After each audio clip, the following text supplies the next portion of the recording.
भारतीय राष्ट्रीय कांग्रेस न्याय पत्र 2024 पृष्ठ 4।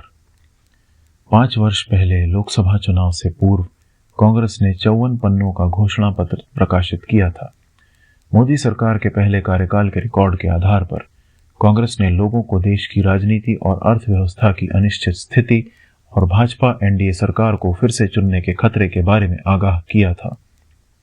अफसोस की बात है कि देश की स्थिति के बारे में हमारा आकलन सही साबित हुआ है। पिछले 5 वर्षों में ये संकट और गहरे हो गए हैं। कांग्रेस ने अपने 2019 के घोषणा पत्र में जो वादे और आश्वासन दिए थे वे आज भी वैध हैं और कहीं अधिक प्रासंगिक हैं। इसलिए कांग्रेस अपने 2019 के घोषणा पत्र में कही गई बातों को दोहराने से शुरुआत करती है और आपसे उस घोषणा पत्र की बातों को इस घोषणा पत्र के हिस्से के रूप में पढ़ने का आग्रह करती है। कांग्रेस पहले दी गई अपनी चेतावनी को दोहराती है। कांग्रेस ने कहा था युवाओं की नौकरियां चली गई हैं। आज बेरोजगारी दर 8% है और स्नातकों के बीच बेरोजगारी दर 40% से अधिक है। कांग्रेस ने कहा था किसान आशा और विश्वास खो चुके हैं। 2021 में किसानों को 3 काले कृषि कानूनों के खिलाफ लड़ाई लड़ने के लिए 16 महीनों तक सड़कों पर उतरना पड़ा था। वे कानून किसानों को व्यावसायिक अर्थात कॉरपोरेट घरानों का गुलाम बना देते। किसान आज फिर से सड़कों पर है। कांग्रेस ने कहा था व्यापारियों का व्यापार चौपट हो गया है। जीएसटी ने लाखों व्यापारियों से अत्यधिक टैक्स लूटा है और मुक्त व्यापार अर्थात फ्री ट्रेड को बाधित कर दिया है। कांग्रेस ने कहा था सूक्ष्म लघु और मध्यम उद्यमों ने अपना विश्वास खो दिया है। लाखों सूक्ष्म लघु और मध्यम उद्यम अर्थात एमएसएमई बंद हो चुके हैं और अब नौकरियां पैदा करने में सक्षम नहीं है। कांग्रेस ने कहा था महिलाओं में सुरक्षा की भावना खत्म हो गई है।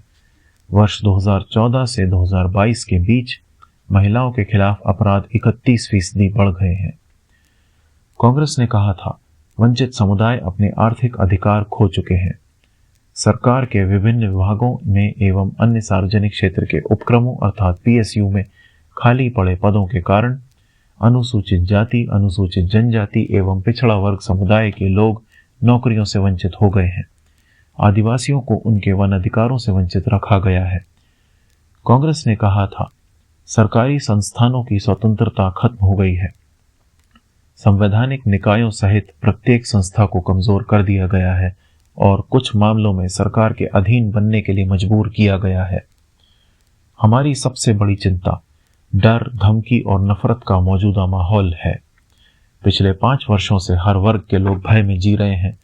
लोगों को डराने धमकाने के लिए कानूनों और जांच एजेंसियों को हथियार बनाया गया है और अपनी कथनी और करनी के माध्यम से भाजपा और उसके सहयोगियों ने विभिन्न धार्मिक, भाषा और जाति समूहों के लोगों के बीच नफरत फैलाई है।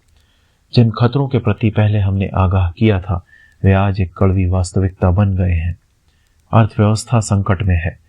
इस दावे के बावजूद कि भारत दुनिया में सबसे तेजी से बढ़ती बड़ी अर्थव्यवस्था है, हमारी विकास दर वर्ष 2004 से 14 की यूपीए अवधि के दौरान 6.7% नई श्रृंखला के औसत से गिरकर अब वर्ष 2014 से 24 के दौरान औसतन 5.9% हो गई है।